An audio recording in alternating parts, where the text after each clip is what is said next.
Hi, so this is the Nearly Show, and it's 3 weeks since I recorded quite a long thing about which involved the Stoics and dance therapies of different kinds. But I'm now back in this high. As you can tell, I've got a flushed face. I've just had a shower. Had chemo yesterday, the infusion. So I'm now on a kind of steroid high, which seems to be when I'm at my most creative. But this time I just want to talk about a very ordinary thing, which is that my comfort TV at the moment is the Repair Shop, which I think the whole country's fallen in love with. The BBC show where usually retired people bring along some artifact, some object that they've had that reminds them of their dad or granddad or grandmother, and it needs fixing up, and these people lovingly restore it, and then they come back to collect it, and they cry, and everybody hugs each other. And it's been commented that the main guy, Jay Blades, he writes very wonderfully about how it's a lot to do with seeing men particularly showing emotion. And often the kind of granddads show up who you think look sort of stony faced and then suddenly kind of burst into tears or say something moving about their childhood. But what's interesting is that it looks as though it's about objects, it's a lot of the time is spent watching them renovating these different music boxes or broken furniture.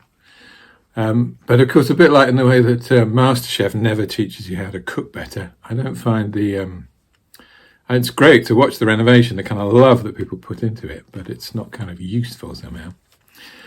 And in fact, it's also not about the value of things. Usually these shows are all about how much something's going to be worth when you're finished with it. This is the opposite. Nobody ever talks about value, and some of the things that get fixed up may well become very valuable. Some of the artifacts are very interesting in their own right, but lots aren't.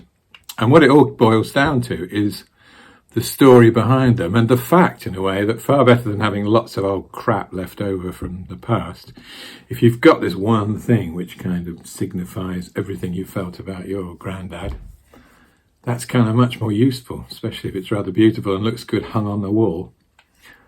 And also, there's these people who are kind of older, they're often talking about getting these things done to hand them on to the next generation, and often very touchingly they bring their grandchildren along who kind of say how lovely it is. So it's sort of about, I think it really is about kind of life and death and the meaning of it all, what we want to leave behind that matters, and the kind of human value of objects as opposed to the financial value. So that's what I'm going to say about that. And why do I want to talk about that? Because it's on the kind of edge of a lot of the things that I'm having to think about at the moment. I woke up this morning thinking again about nearlyology and how whatever happens, I've sort of nearly died when I come through all this, hoping I do. And if I don't come through it, I'm nearly pulled through. And either side of that involves a pretty kind of full-on examination of one's own mortality, which creeps up on all of us. However, it never goes away. It just changes as we get older.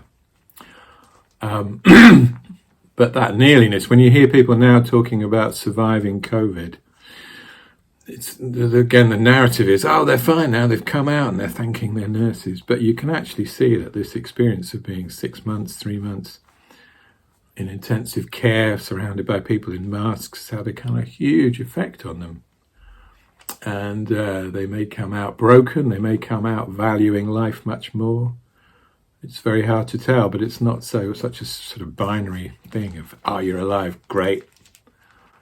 Especially having been around people, my mum and good friends who died, you kind of worry more and more and more about how it's going to be rather than when exactly.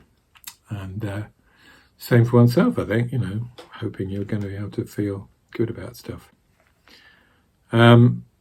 Anything else I want to talk about? Because I'm doing the same thing. I'm kind of in a strange sort of flow.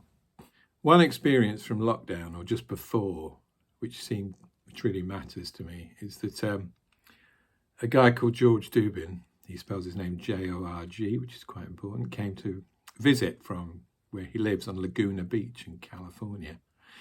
And he was a very good friend of mine for 1 year, 50 years ago.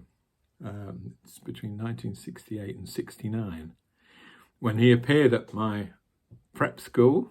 I have to face up to my private school education, which I kind of hated.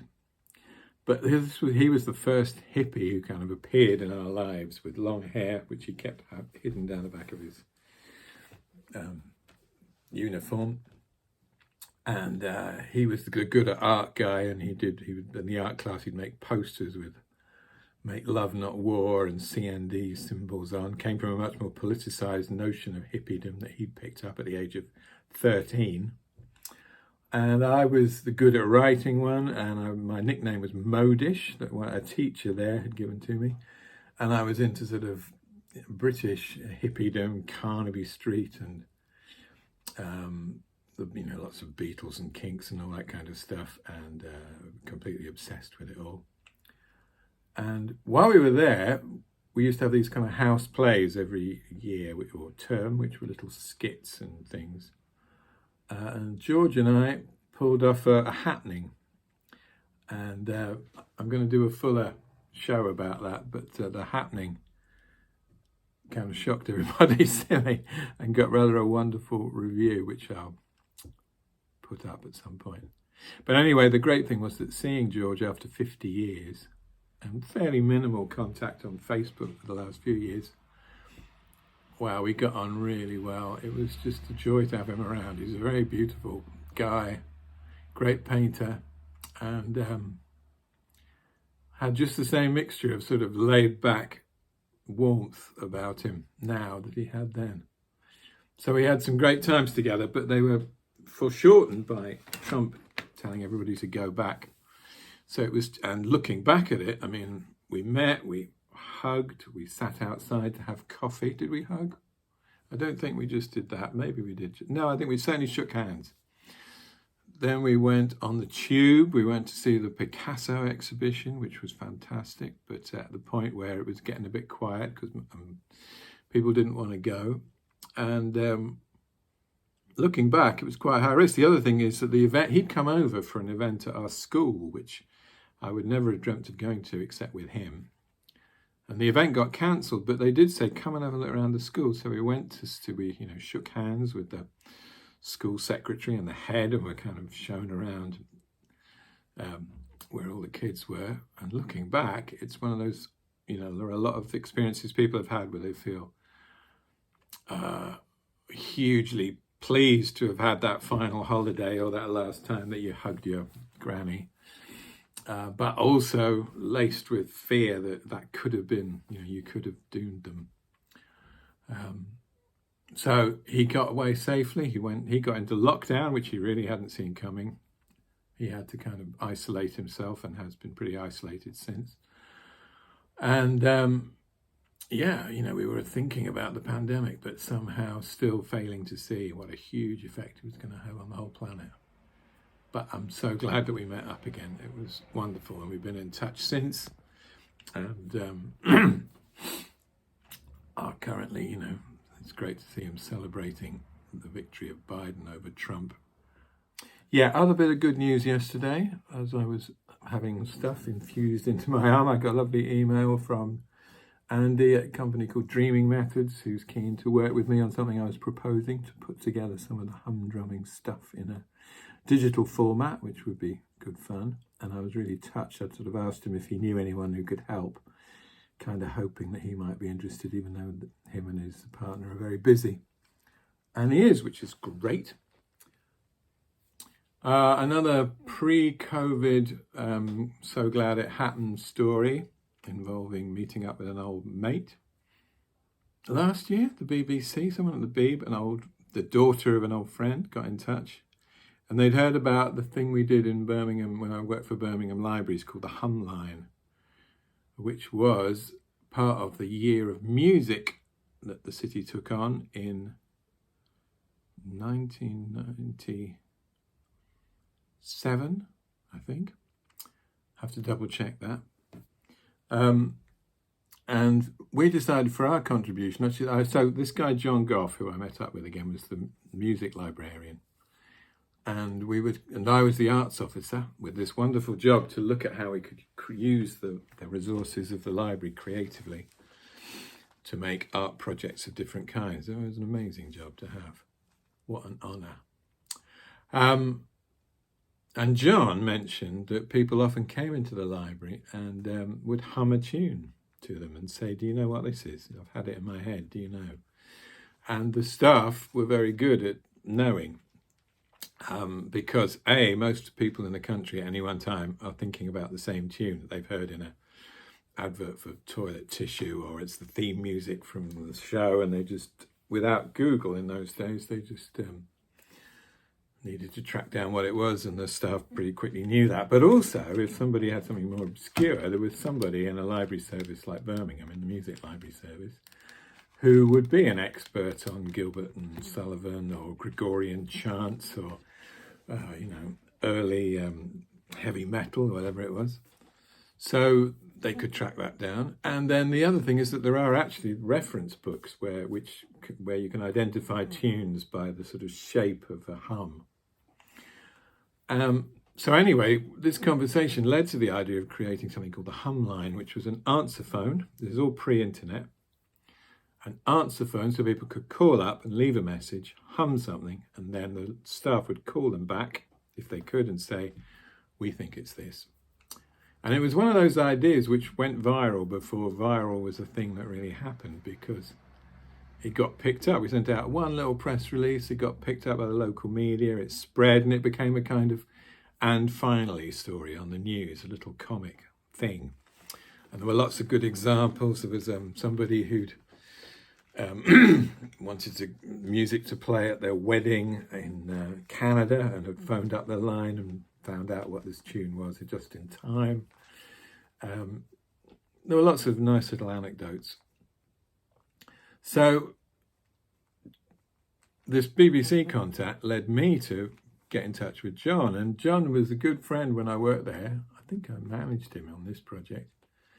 Lovely, fantastic, classically brilliant music librarian, loving all kinds of music and putting people in touch with things. And then we realised that we hadn't actually met this century, or more than that, we hadn't met since the internet was invented. But we did. I went to Birmingham and we had fantastic lunch, some of which I recorded, and then various conversations since where we just kind of mulled over this project, partly in case the BBC ever did anything with it. They seem to have not. But mostly just for our own amusement. And it was a really fascinating conversation about what was good about those times. So our conversation ranged all over the place, but particularly maybe about this whole sort of how there was something about this idea of the Humline, which then got picked up by Classic FM for a bit. It was like a kind of analog internet. It used the hive mind of the library service and all their connections. It spread virally. And it did something which, interestingly, is very like an app like Shazam, which can tell you what a tune is. If you recorded music, you can find out what it is in that way. But actually, it's really, again, maybe slightly like something to do with the repair shop. The essence of it actually is human, because to identify the tune, you need to hear the voice of the person and how they talk about this tune to suss out where they might have found it. Is this somebody who's an expert, or is it somebody who's come across this tune in a strange setting? The humming might be completely out of tune, but a human being, in a way that maybe AI hasn't quite got ready for, a human being could suss out what the song was supposed to be. And again, actually being called back by a human being and having that conversation is ultimately the point of it, and why it would still work even now, when lots of these things, miraculously, you can Google, all that stuff that I think younger generations don't know. How the older people used to spend evenings after evening arguing about which star that was in the sky, or who was the name of somebody, and Stingray, a children's program. I remember whole ages arguing about that. All these kind of arcane bits and pieces can now be solved within seconds. You just tap, tap, tap, tap, tap, and you found out the name of that actor who you'd forgotten the name of. And I love the fact you can do that, because actually it means you can just find out stuff and carry on. But I think we do keep coming back to how human contact is what it's all for. And that's kind of wonderful. So I'm going to shut up now. Thank you.